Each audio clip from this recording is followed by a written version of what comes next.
How to reactivate your deleted Wise account. So whether you have closed your Wise account or Wise closed your account and you want to reopen it and you don't know how to do that, then this video is going to be very helpful for you. So make sure you watch this video all the way to the end. So to reopen your closed Wise account, first come over to official website of Wise, wise.com, and here click on login at the top right corner.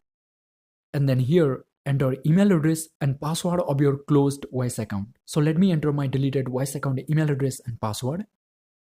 After entering email address and password of your deleted Wise account, click on login. And there it is, reactivate your account. It looks like you have deactivated your account a while ago. Don't worry, we'll get you back up and running in no time. Now here, as you have to reactivate your deactivated Wise account, here click on reactivate account.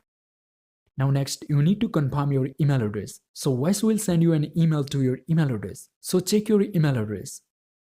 So here it is, this is the mail I got from Wise to reactivate my Wise account. So once you got this mail from Wise, here click on confirm your email.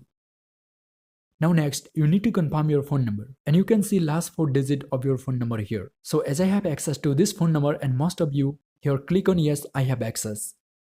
Now here enter the 6-digit code that you received from Wise on your phone number. Once you entered the code, now click on done. And here it is, your account has been reactivated. Now here let's click on go to my account. And there it is, as you can see, I have successfully reopened my closed Wise account. And that's pretty much it. That's how you can reactivate your deleted or deactivated Wise account. And if you found this video helpful, then definitely leave a like and comment in this video. And if you want to change your email address of your Wise account, then watch this video and I will see you there.